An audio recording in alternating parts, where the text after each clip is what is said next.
Okay. Hello. Hello, everybody. Hello. Welcome to the Sunday live chat once again. Today we're welcoming from Germany. I guess you're over there, Jochen, Arbeit. Hello. And, hello, and Mr. Mark Spybey.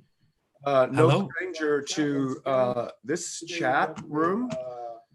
And welcome, Mark. You're in Northern England. I am, yes. Yes, you are. That's interesting diversity today. We're between several time zones, but welcome, guys. It's an honor to have you here. You guys were just relating that you haven't, I guess, probably haven't seen each other in quite some time. I guess 10 years. We only met once, 10 years ago. I guess. It must be 10 years now, right? I think it's 11 years, yeah. Oh, wow. Yeah, we met in London. Yeah, one afternoon. Mark, you went Yes. and saw Jochen do a soundscape sort of performance or something, you were saying. And, Yes, I went to Cafe Otto with Robin Rambo. There you go. Yeah, that's the show. Yeah. so you met here, and then Looks like my Italian friends, Fabrizio Palumbo Modenese, right? That's Paul Beauchamp and And Paul. Julia Kent. Yeah, my friends from Torino. Yes. Italy. Yes. Good old friends. Julia even bought an apartment there, so we kind of moved there also. Oh, really? Right. In the last couple of years. So that must have been what, around 2010, and then you guys met and realized that. Did you find some common ground in the performance, Mark, or how did you guys link up in that sense? Well, I think it was through, Robin Rambo of the band Scanner. Scanner, right? Right. Because I know Robin, and I hung out with him that night, and we went to see Jochen play, and then we got chatting, and then the day after, we went to see an exhibition. I've still got a fantastic German artist, Gerhard Richter. Yeah, Richter, so good. Yeah. And so we went to the Tate Gallery, and we spent the afternoon there at the exhibition. And I can't remember if that's when we decided, but we said at the time I was doing a series of 7-inch singles with different collaborators. Right. I asked Jochen if he'd like to do one, and very enthusiastically he said yes. I guess it turned into a longer format than a 7-inch, though. Yeah, it did. Yeah. Was it a winter also? I can't remember properly.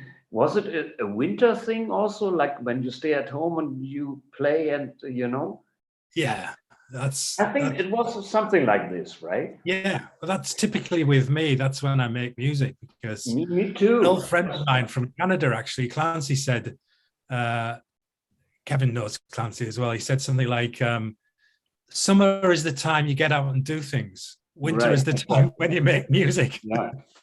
This is what I do also. Like, I didn't do much the whole year, but now I started again because it's getting cold and gray. And what else can you do just to keep sane and healthy, right?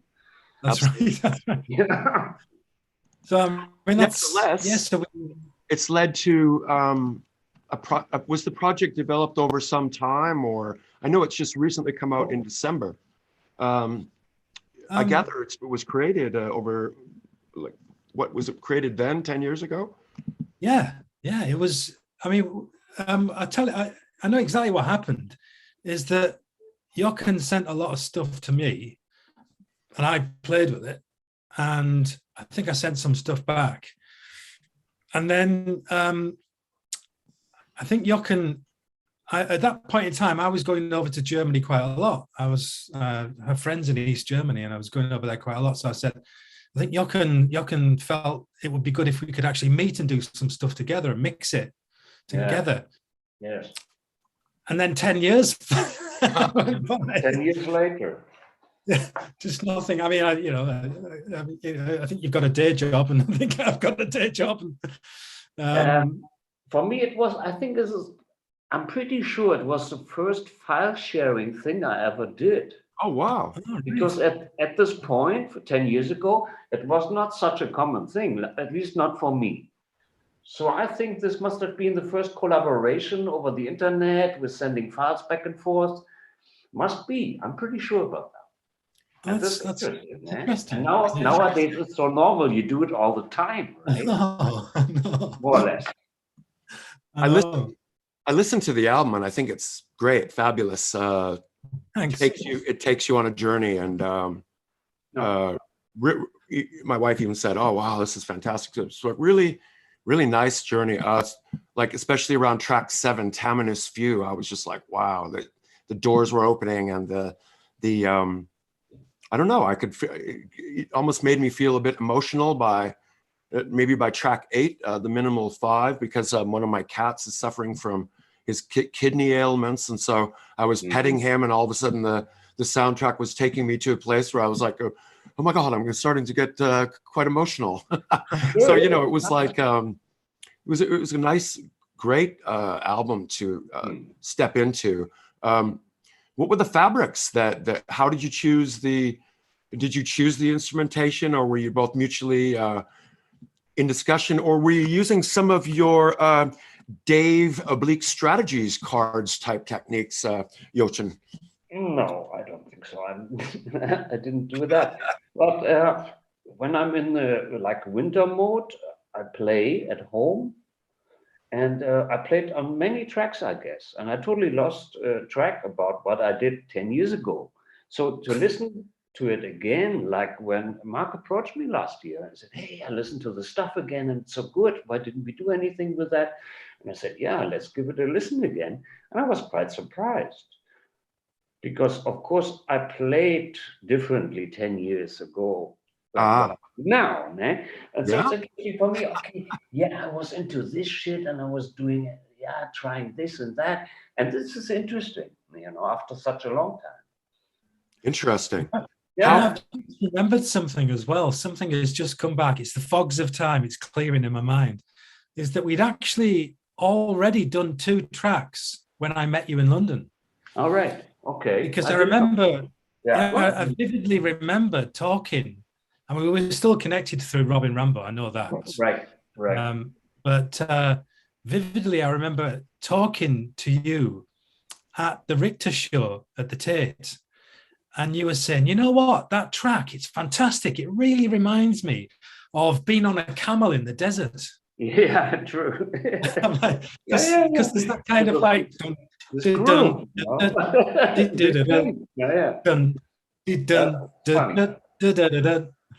and so we'd actually done those 2 tracks. I mean, I think what Jochen did is he sent me a number of different kind of elements.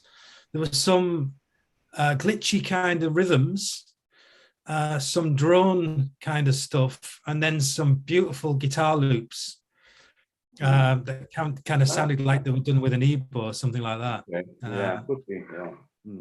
And I was getting into loop research at that point 10 years ago.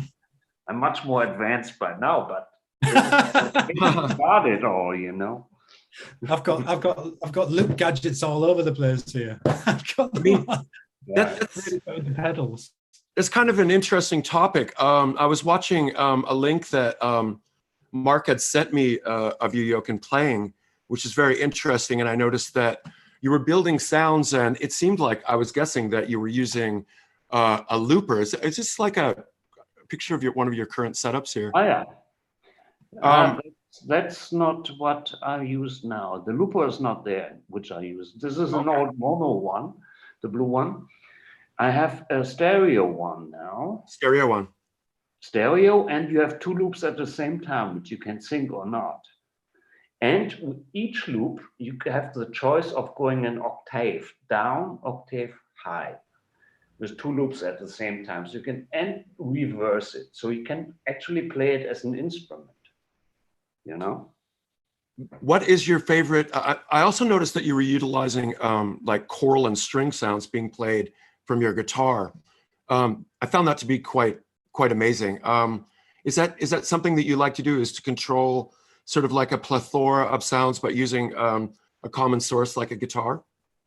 I don't, in the last year, I don't use guitar a lot anymore because I met this one guy. He had a workshop here in town last summer in August for a month. Yuri Landman. He builds instruments. He's a Dutch guy. He builds stuff for the sonic youth guys and stuff, you know. So he's inspired. He comes from this Glen Branca and sonic youth tradition and builds instruments. And I had a workshop with him for a month. So I ended up with 5, 6 instruments from him. So I'm really, and they have, of course, different sounds than a normal instrument, you know. So I'm in research with these instruments for a year now or more. So guitar sometimes, you know, but not only anymore. There's a lot of other things. And with these things, special instruments, you make loops with these, and then you have a totally different world, of course, which is unique. That's interesting. What are the like? What are they? Are they stringed instruments, or does it? They're always based on pickups.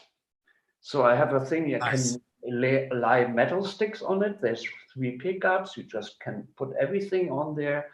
They're string based. We have a 12-string harp, a 6-string guitar with delicate pickups and stuff like this, and a kalimba. I love the kalimba, for instance.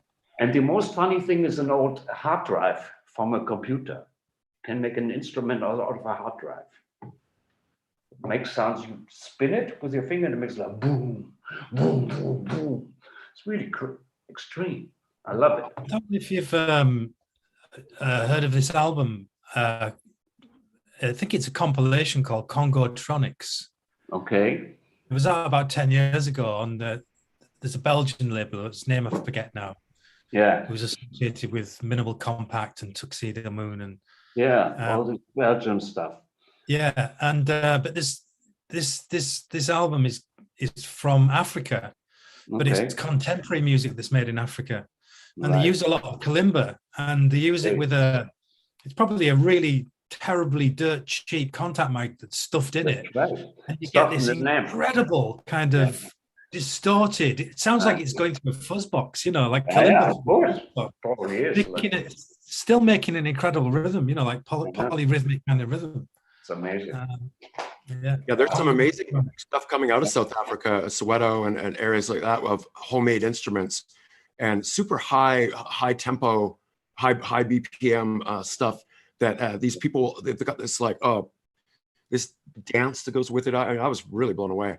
I also noticed, Jochen, that you're credited of course, on the new Faust album. Yes, the new Faust album. This is a good story. With the instruments that you were just referring to, I guess the instruments. So this is actually outright performance of utilizing these instruments as opposed to sampling, I guess. No, it's not sampling. It's all live played. It's just overdubs we use. The thing is, I started working in the first lockdown. Started working musically with my girlfriend for the first time, and she grabbed all these instruments.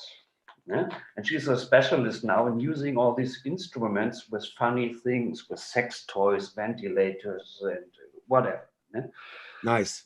So this is a collaboration what we're doing here at home since 2 years nearly now. Yeah? Because I don't see many people, and I don't, you know, this is the only place where I can work. Yeah?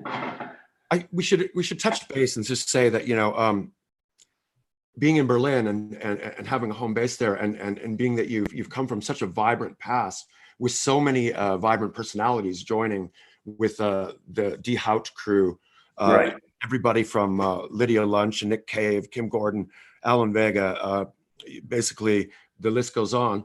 I mean, it must be incredible. Did you start off a fan of Faust and a fan of what was going on earlier on, and then all of a sudden, have you found yourself sort of like integrating with this entire genial dilettanten sort of group, punk rock, Dadaism collective? Well, Faust were before my time. They were really, there's a 10 years for sure different generation. They were already around when I was a teenager. So meeting them after 40 or 50 years, so of course, it's only one guy still here in Berlin, right? They split up and they split up all the time, blah, blah, blah. So yeah, we just hung out and played a live concert last summer. And actually I was done. This was in the winter. I was done with my girlfriend. We made 2 albums in half a year, and I was actually, okay, that's it for the winter. And then came from my friend Dirk. He's a close friend of Zappi, the drummer from Faust, Zappi. And Dirk, also known as Schneider TM. You know him? Yeah, Schneider. Yeah. He's a good friend. He has a studio around the corner. So we're buddies. And I got a call from him and he said, hey, do you want to play on this Faust album? Wow, we're just doing overdubs and we send stuff around. I said, yeah, actually super, but I want to play with my partner because we have a special thing and we're really flying high. We just did stuff and we have good research in sounds for half a year. So this was perfect to round this whole winter up. Took us a month, and I mean, the songs are very long. In the beginning, I thought, Jesus, 20 minutes. What are we going to do? 20 minutes, that's a long time, man. Yeah, but it all came together. And the funny thing about the record, they did that with other people too. I don't know who they are. I never met them. And nobody knew what the others were doing. So Dirk had all the overdubs and put them together. And I think he said, I asked him, this is so amazing how it all comes alive together. And he didn't do much editing, I think. He said he let it go most of the time. And this is really interesting how this music comes together and nobody knew what the others were doing, right? I think that's a really good concept. Is that something that Blixa throws into the fold with the, as I brought up earlier, the Dave cards? Well, this is more for us in the studio, a concept of not getting hooked in old structures, you know? I love the idea. With this, and we did one album, now we did half of the last album we did with that. And this is, for me, it's great because normally I don't have to play guitar, I can whatever I feel like and come up with. So you're not stuck, you know, and that helps, of course. It's a great concept. Can you give us an example of what a card says? Blixa fängt an. Blixa starts. But does it suggest instrumentation? This is really cryptic. You know, I can say now I cheat also with cards. When I don't like the cards, I throw them away, and I look as long as I have the 3-4 cards I need to do what I want to do, actually. That is awesome, though. And there's some 600 cards in the set. Yeah, 600. That's incredible. I mean, is it a difficult thing for him to compose these cards, or do you think it's something that he did it once? He just analyzed 30 or 40 years of Neubauten music, every song, and wrote these cards.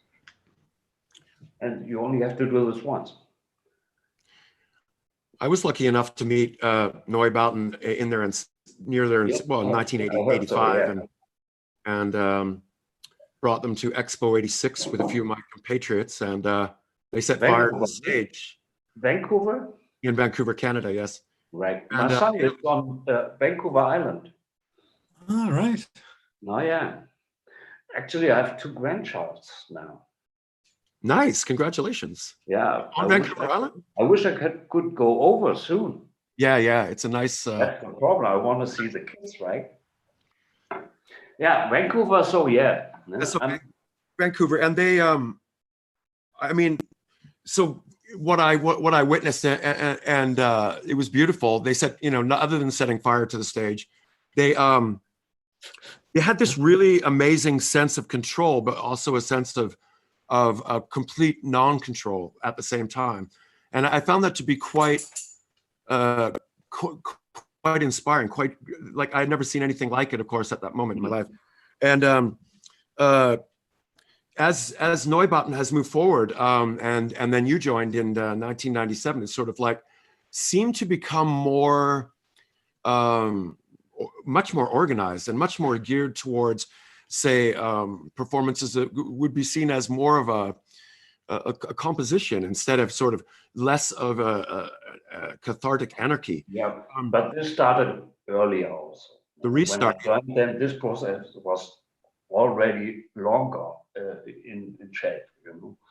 Was that sort of an essential evolution for the band to go through and then have to get to a point where they've got it out of the system? I mean, it's cool that you guys still retain like the original Andrew crazy instrumentation, or you know, the energy of Alex. I still get that same vibe from him that something might explode.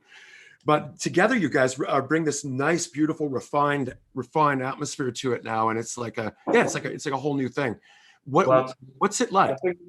I think it's getting older and getting mature, and you know what you're doing. But in the studio, we always set new goals, or we always try for new things. This experimenting stuff never stops, you know. So it's never boring. There's always some new stuff to come up with, you know. Otherwise, it would be like repeating, you know. Absolutely. But in the end, we are the same people. Like we started 40 years ago. When I met the guys, when I came to town, 1980. I mean, Alex was 14 or something. Can you believe that he was a school kid? He skipped school, yeah? You know. And I said, who's this guy, man? And Jesus, I was 19, maybe 5 years older, and right, it was so amazing, man. And it was so funny, man. I have this sense, or you could be totally wrong here, that one of the things for me that stands out about Neubauten over the years is that it is very much an ensemble. And the contributions of all the individual members make up the whole, and each one of those contributions are critical to the whole of the sound. Do you know what I mean? Another band that I think is like that is the Bad Seeds. There's that sense of, you know, it might be that one person is only playing one hit on a piece of metal, but it's that sense of discipline, and it all contributes towards the whole. It's what a good band should be, I guess. It was always like that. You know, there are bands who do that, and they stay also, and you know, they don't give up. This is also a good point. Never give up, and you know, and just do and go. And always reinvent yourself also. Don't. I think maybe that's what makes a good band. You know, I think so. For me, that's totally normal. This is what a good band should do. Yeah. Everybody contributes in his own way, and of course, it's the 4 or 5 people there. I love this picture here. It's so refined, but yet you're using a very unrefined. Oh, we have many of these now. I have a big collection together with my girlfriend, of course. We're collecting these things because they have modern things now. They make rhythms by themselves and stuff like this. Actually, my new project is, I have a bed here, a metal bed, and Yuri, the Dutch guy, put wires on the bed. So the whole metal bed is an instrument now. Nice. I got a foundation for this. They sponsor me for this project. So this is what I'm doing in the winter. Which project is that? Well, this is new. This is going to be our next album. Me and my girlfriend. It's called, on the same label as the Faust record, there comes our album out next. Kosher and Arbeit. Arbeit and Kosher. You've got a lot of side projects and stuff that you're doing. That's down here, right? Yeah, this is sometimes not even available anymore, but there's a lot of stuff. Yeah. I love that one there, Ass. This one, the Schickert. Yeah. That's a good project. I like that. I like the it's just like, it should be called the initials, and it just so happens to work out that way. I really enjoyed the album with Juan too. The Spanish guy, Very, very, very cool. Yeah, so, good. I get the feeling that you like to and have known collaboration for a very long period of time, and it's seemingly become sort of an essence of all of your works.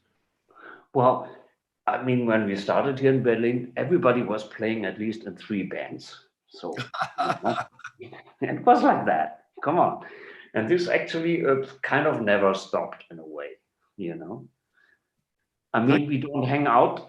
In the old days, it was like this. You sit in a bar, you talk to somebody who's halfway interesting, and then you ask what you're doing. And you said, oh, this is interesting. Let's do something together. Boom.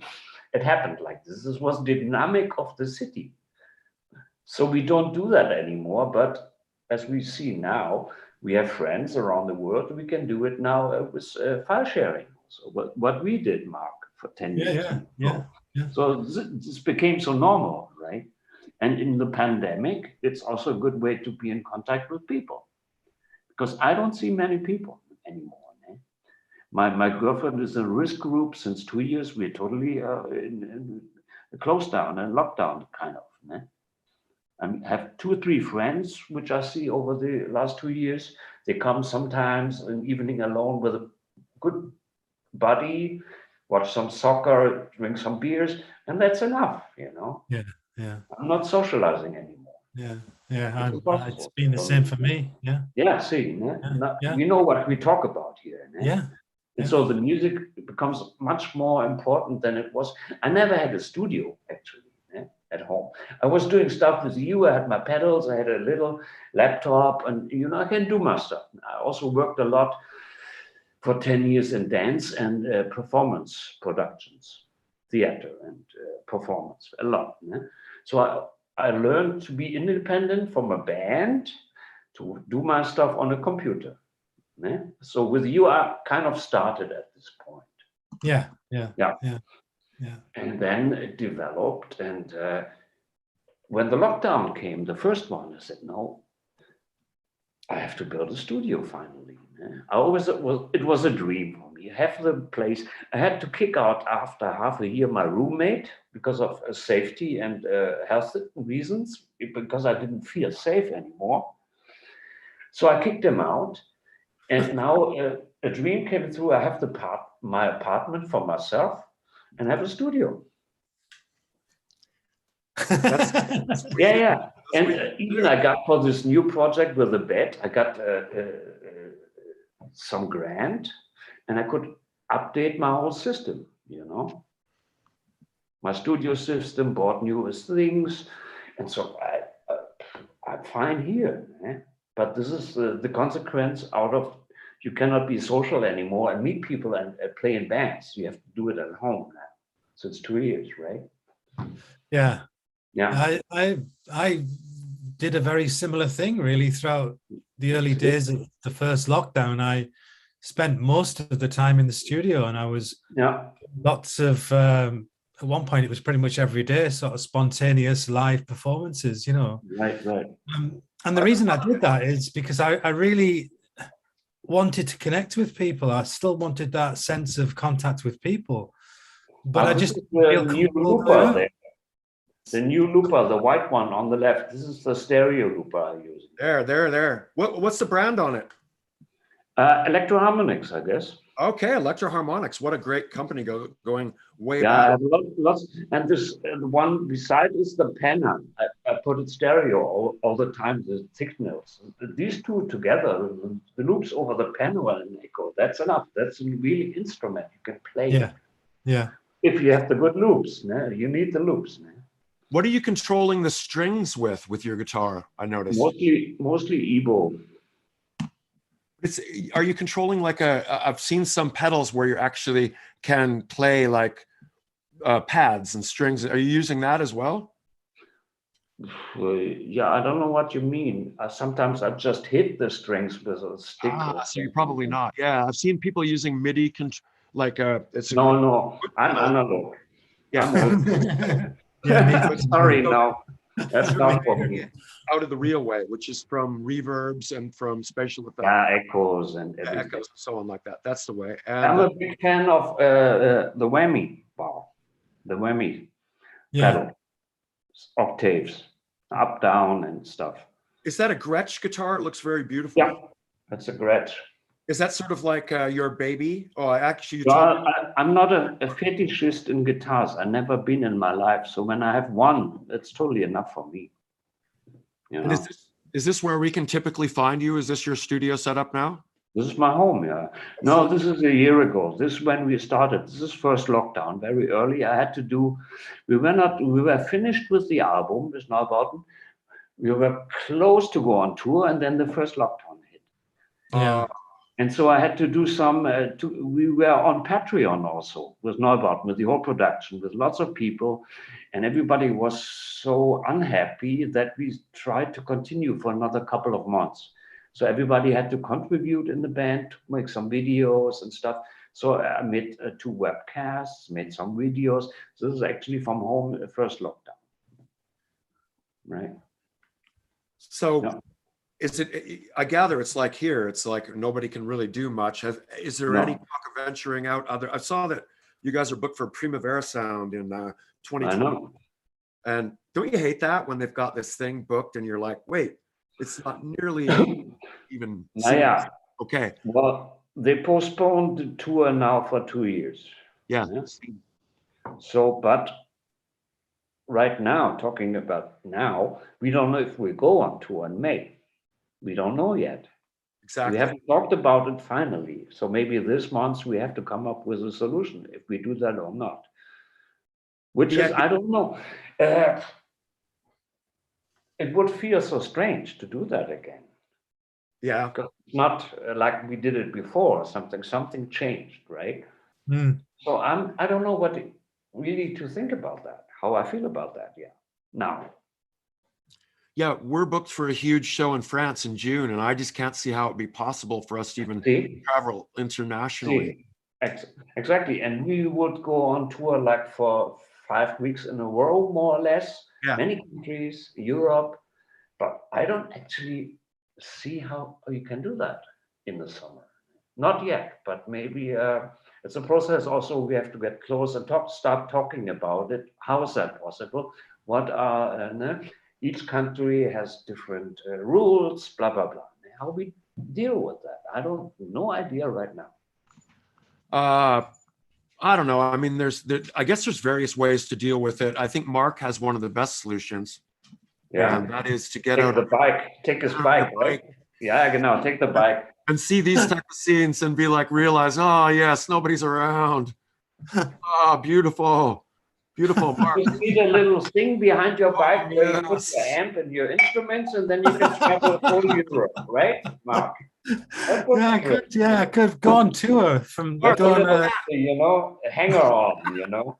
That's my new drum kit, that. Drum kit. Yeah, my just John put Bonham it in the back of the bike.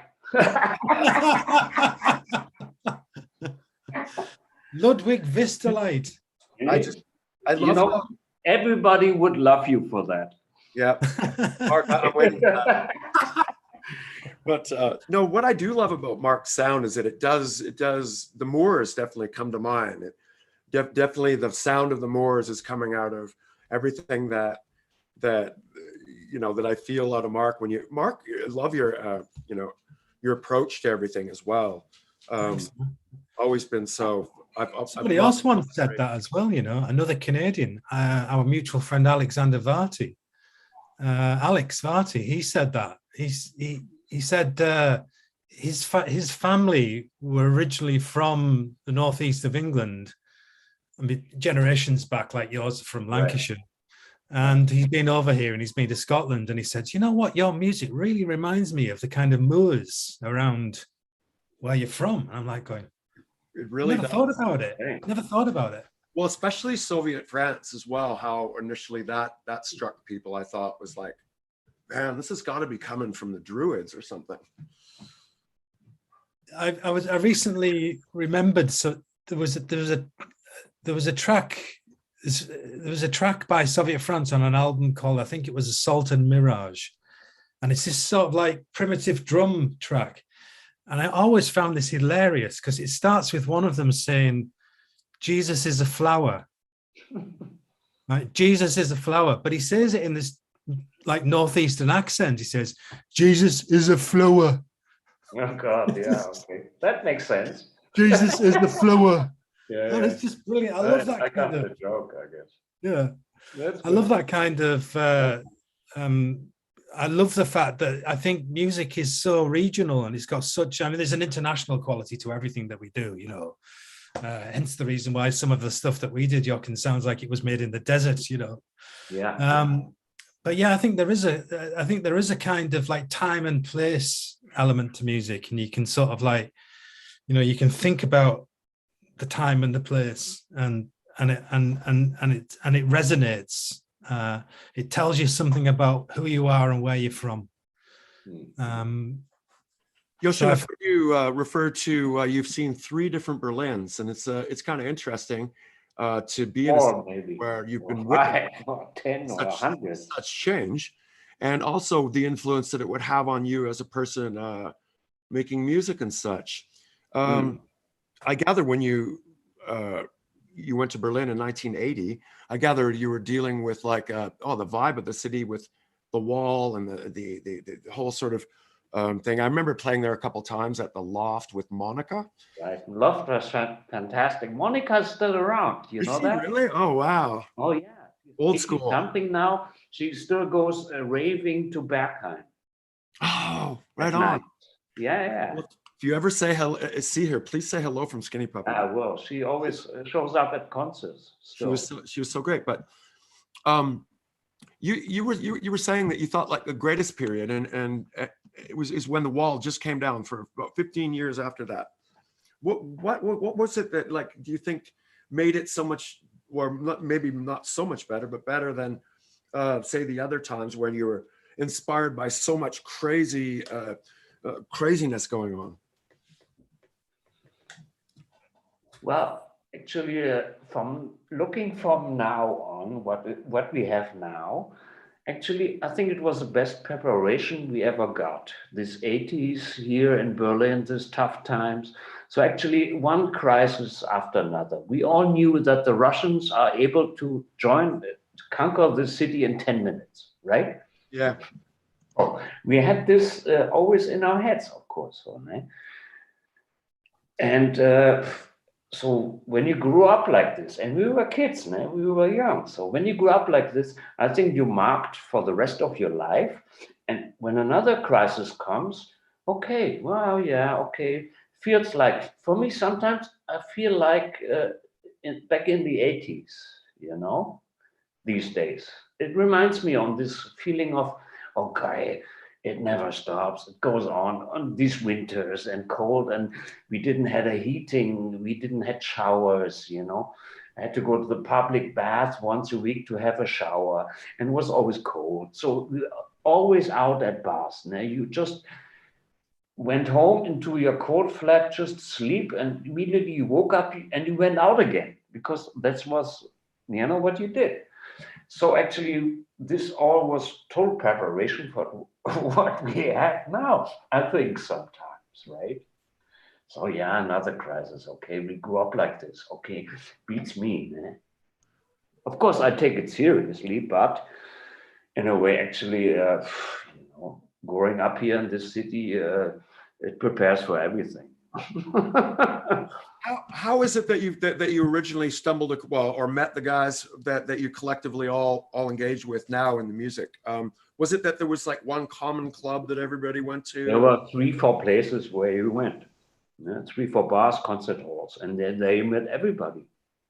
The famous Risiko, where everybody hung up, and Blixer was the barkeeper.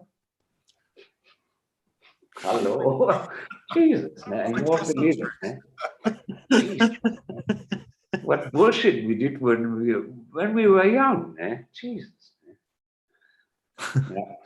I find that era of Berlin very intriguing. So it was unique, man. It seems like, you know, most people are inspired by something that happened like in that time, from that era, from that place. And so what were the people that were living there inspired by? I think just from inspired by, you can invent yourself. You can find yourself, you can try out, you have time. We didn't spend money on apartments. We paid like 100 marks for a shitty flat. So, and nobody was really working, so we had time. We could explore and try and, just go. Yeah? I mentioned it earlier that there was a group that was kind of formed, the Genial Dilettanten. And well, it was never a closed group. It was more an open space. We never said, "Oh, you are." So it was actually put up later, more or less. Yeah? There was one invention, a festival, and these people who played there could call themselves like that, maybe. Yeah? But it was never a group or something. So interesting. It's funny, isn't it? I just thought as well, it's almost like the city keeps reinventing itself, because even before that time in the 80s, there was definitely a scene in Berlin, wasn't there? Because late 60s, there was a, I think it was called was it called the Zodiac? Zodiac Club. I have a friend, my oldest friend, the first neighbor I met when I moved to town. I still play music with him, and he's much older than I am, and he was all around there at the time. So he told me stories about Zodiac stuff. Yeah, I was a friend of Dieter Möbius, and I know. Yeah, he was all part of that scene, with Redelius and where it all started. Tangerine Dream. Tangerine Dream. It all started there. Yeah, yeah. And it was only not for long also. I think maybe half a year or a year. That's right. And it was all about the time of the kind of student riots, 1968. Right. Yeah, the first Tangerine Dream albums are still like aging so well by the minute. Okay. Yeah. Oh yeah, I have to check them. I guess, like, I don't know. It kind of strikes me that the crew that was forming Die Haut and that energy. You guys weren't listening to Kraftwerk. Wow, I joined Die Haut also a bit later. I came to town and they had my own bands, and then after 2-3 years, they asked me if I want to join them. So same with Neubauten, it was not my original band, so I joined bands sometimes. Yeah. If you could have your own original band, would it be different than the bands that you're a member of? Yeah, because it's different. What would it be? Yeah, because there's a band already there and you join them. And it's different than when you form a band which doesn't exist before. It's a difference. And actually, I joined Die Haut because they were in New York and they had some album out with Lydia.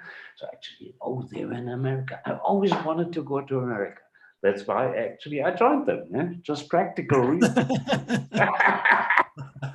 So what was your takeaway? What was your takeaway on America? What? Say again, please. What was your impression of America? Well, of course, like we in West Germany, 60s, we grew up with American movies, with the music. Of course, it's always a dream to go there. And the first time it was really like, then late 80s, we made 2 albums in New York with Martin Bisi at Bisi Studios. So good. Yeah, so good. And it was, for me, it was a dream come true, of course. New York at the time was still like a bit down and rotten and not so clean as now. So absolutely. I loved it. I had one album we did in the winter, one we did in the summer. So I had both of the best seasons. Is that how you guys met up with guys like Kim Gordon or Lydia or Alan Vega? Yeah. Christoph, the bass player, he's a filmmaker. He was a filmmaker before and also all the time. And he had connections to these people, to Lydia. And so he was around and he knew all these people. So then we approached them. And this worked out fine. The only person who never showed up when we were there was Debbie Harry. She came later when we already had left the studio. Oh, God. Yeah, but I met her later.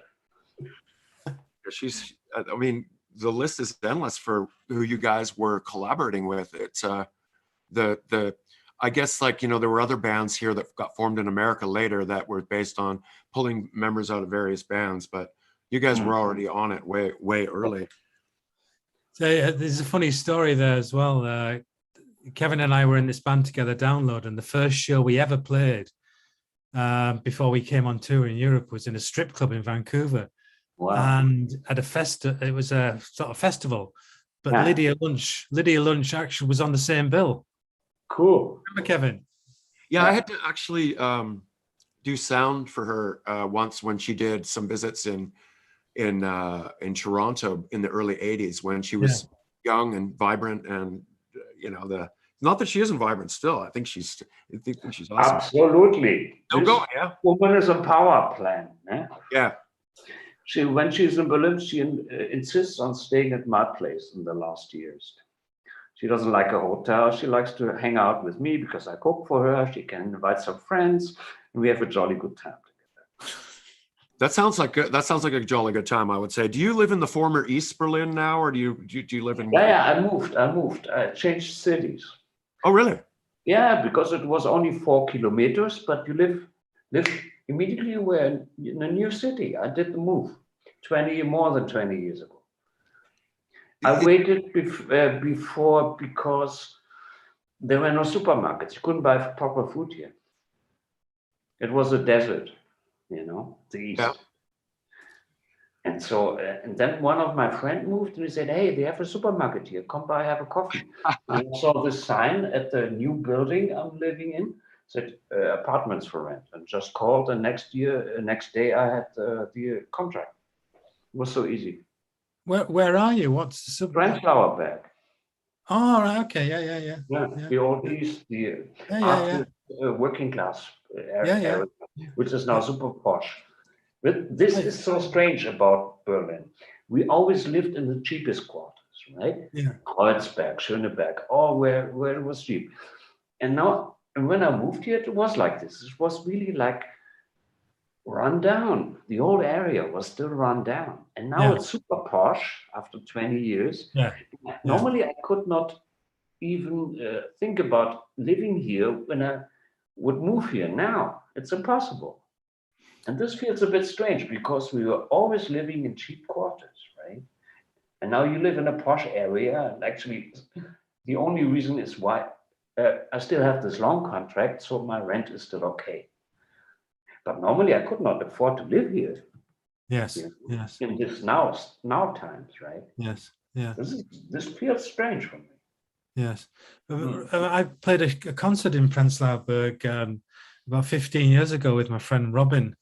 Who was another ex-Soviet France member, and I can't remember the name of the venue, but it was a strange kind of old East German sort of working man's association. They all went. These places are all gone. Cleaned up here completely in the last 15 years. Right? Yeah, there's nothing. There were many clubs around. There's nothing anymore because the neighbors complain and it's a noise, and it's really like. It became very boring in a way, you know. So did I read, Jochen, that you had 1, 2, 3, 4? I can tell you 10 Berlins. You know, it's always changing. Yeah. Did I read somewhere, Jochen, that you had your own bar at one point? Yes, in the 90s. That was good. That was fun. That sounds like good fun. Yeah, because I only made once money.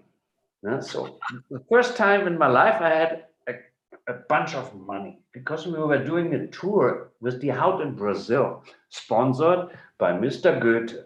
We are all sons of Goethe, you know? So we did this tour, like they had like 7 institutes on the country. So we played 7 shows. Nick was there, Alex was there. And I came back and I had this bunch of money for the first time in my life. And then the guys who were running our favorite bar would say, we don't want to do it anymore. I don't know what to do. Maybe we sell it to the Turks or something. I said, fuck, where's then our living room? Because this was our living room. So I said, with the money, I took over the bar, right? With 2 other people. That's a jolly good time for a couple of years, of course. What year was that touring Brazil? That was, must have been, let me think. 92, 93. I mean, that had to have been an experience. This was wild, yeah. Yeah. There were 3 concerts outside. Sometimes there were hundreds, thousands of people, you know, just outside somewhere. Man. Yeah, this was great. If you look back on your career, what do you think if it was the most craziest experience that comes to mind? Oh, I don't know. There's too many. Where should I start? Come on. I will talk the whole night through you. It's one card. Give me a break, man. I don't know even where I should start thinking about it. No, I don't. Well, can I ask, has the refined Neubauten ever one night just decided to fall out of refinement? Fall out of what?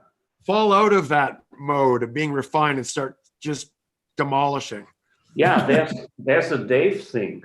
We sometimes do the Dave thing live, but only in cities who have a subway.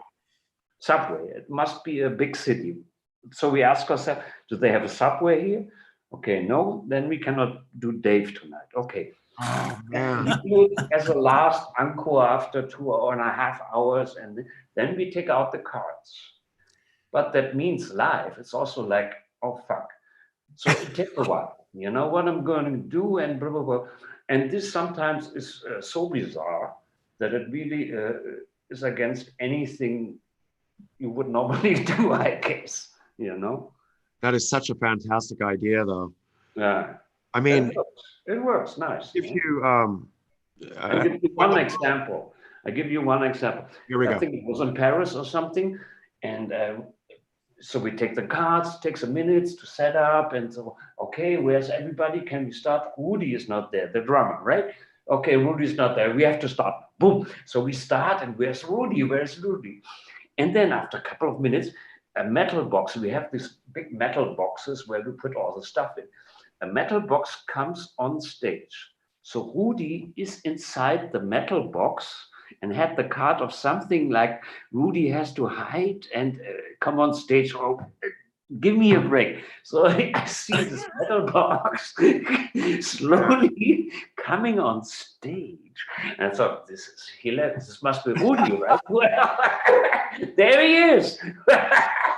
It was so Spinal Tap. yeah. This is a crazy moment. So I give you a crazy moment, right? This is really bizarre. It really sounds like you guys are having a lot of fun together. And years later, a guy in Portugal came to me. I was at the show, and there was this metal box with the Dave rubbing on stage. And so people remember the shit, you know. That's so funny. Is that something that only happened once? Yeah. Oh, wow. Yeah. Well, I'm hoping this post-COVID thing will roll soon so that people can get a chance to hope that they witness a Dave Einsturzende Neubauten moment.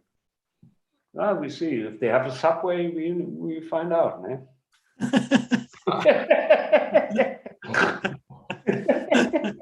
If we are in the mood and they have a subway, you never know. So what's to come, you guys? Is there going to be more collaborations, or what are you guys working on?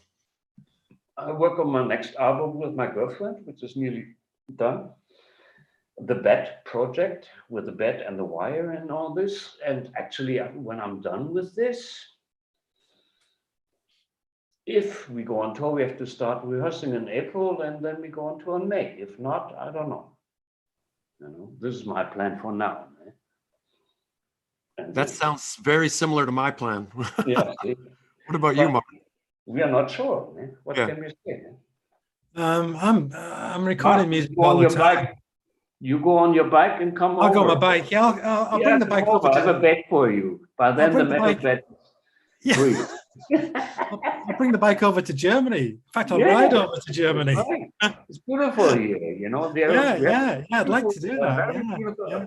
I would, I come from the north, close to the Dutch border, so it's all flat. So it's perfect for bike riding. I know, yeah. I used to. When you go south, you have the hills and the valleys, and I don't know if you're into that, but I would prefer like flatland, right? Well, I live in a very hilly place, so I can't get away from going up and down. But I'd much prefer to go in the flat. Yeah, that might be more relaxing, maybe. Yeah, Kevin and I have got mutual friends in Holland, and I lived there for a little while, and it was great cycling in Holland. I've often thought about how great it would be to cycle. Yeah, and I'm really where I come from. It's very close to the border, so it's same there. I grew up on flat and riding bikes all my life. Yeah? Yes, I would. Yeah. Just beautiful country to ride over there. Yeah. I absolutely. I'm working on all sorts of stuff, Kevin. I have pretty much done I've been doing kind of like sketches and putting them on Bandcamp every month, you know, as a new release. But that's in addition to working on proper CD releases and things. So I've just finished this album with a band called Snow Beasts, and this is the second one I've done with them. Oh, right on. Another collaboration, and now I'm starting a new collaboration with my friend Anatoly Grimberg from Moscow.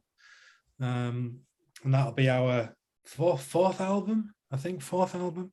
Is that the Grown Landen? No, that's something that I've done by myself. Okay. I haven't started the one with Anatoly yet.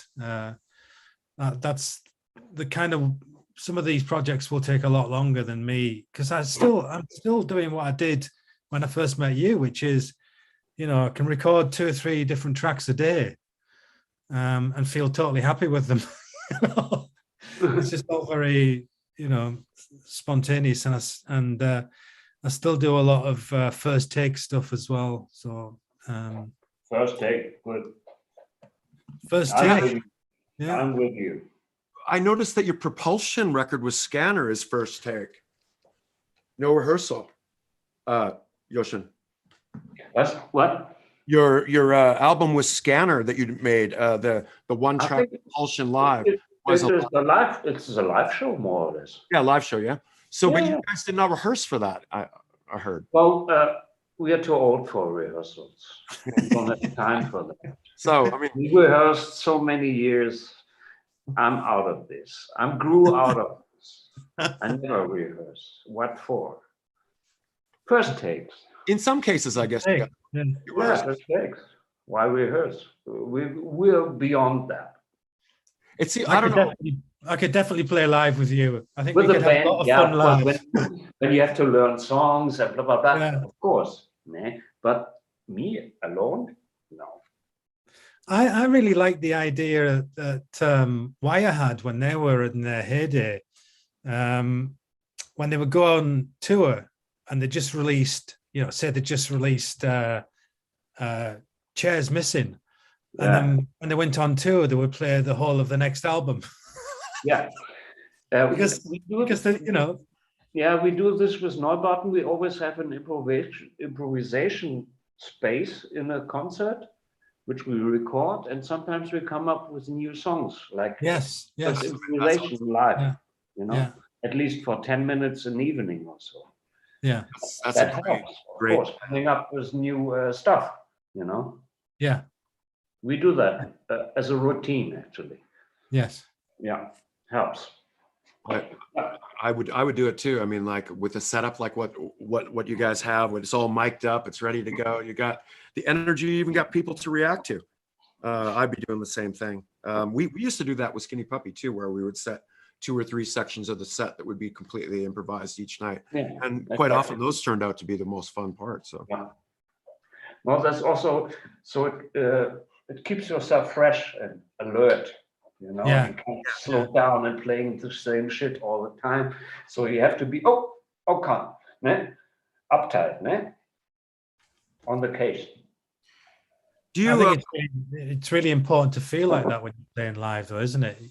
Absolutely. I think if you don't, then it becomes like a formula. And right, it helps, man. Yeah. And you've also done some film work, Jochen.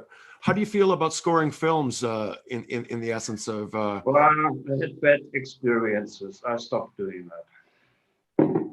Was there some sort of Like, yeah, when I worked on a couple of Hollywood films, I was so intimidated by what the actual, in the end result, what I actually saw from like the producers and the directors, everybody, and how just crazy it gets. I thought like this actually isn't that much fun, especially if the money is just pain money. Yeah, pain money for sure. Pain money, and rewrite. You work longer than you expected. So actually, it's not so much money, and you have so much hassle and stress with all these people who try to talk to you. Actually, I found myself as a translator. I try to understand what they want. So you're more a translator than a musician, because they always want to talk to you and, oh, it should be like that, and couldn't it be like that? But on the first hand, you always try your best, and you do what you do, and you think that's it.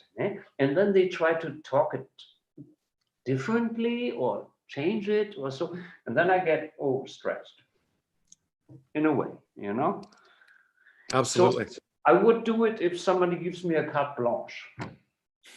By the way, this is the cat. Or give me every month 1 hour of music, and I use it how I want, and we don't have to talk about it.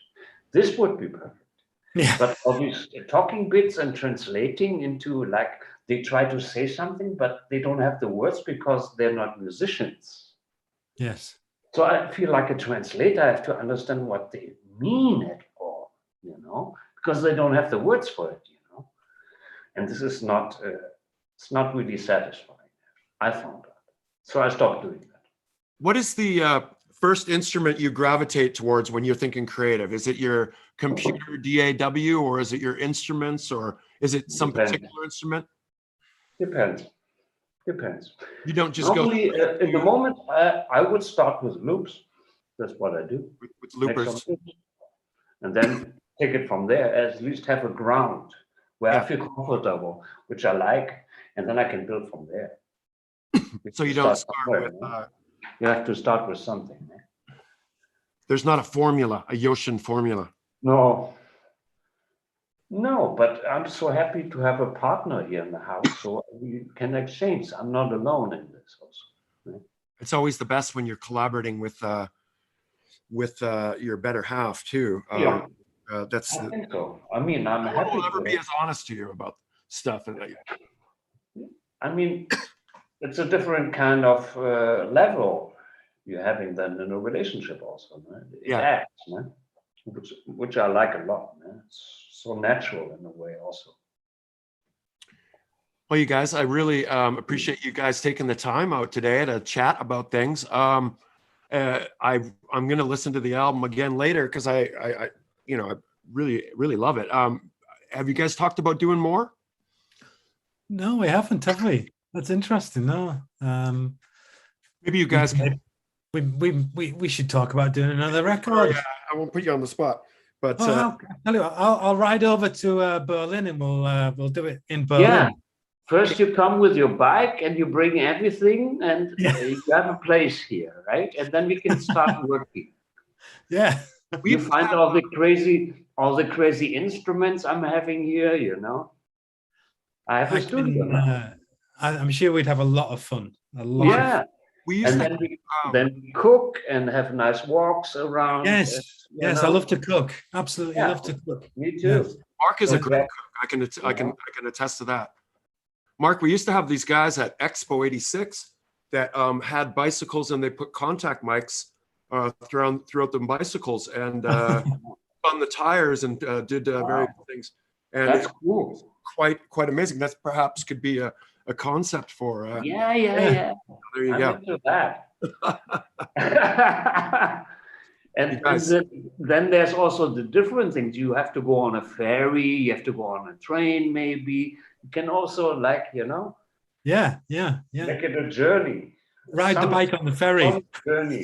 Sonic journey. The concepts are absolutely flowing. Yeah, like always. I'm anxious as well to listen to the Faust album again later.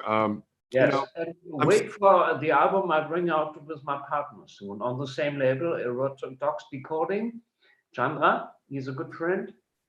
I met him in the summer. He's a fantastic man. I really feel close to him, and he's really doing a good job there. And what's the name of the label again? Erototox decodings. Excellent. They brought out the Faust, and the next album will be my album with my partner. Anybody that supports this type of music, you got to give them a kudos, pat on the back. Yeah. That's a great album, by the way, the Faust album. I really. I send it to you. I will send you my new one, the first one we did with my girlfriend. Oh, fantastic! Is that unreleased? Soon. Oh, okay. When can we expect that? I don't know. Maybe in a month or two. Okay. Yeah. We'll keep everybody posted. And, thank you everybody today for tuning in with us. I've been so busy with you guys, I haven't really been tuning into the side.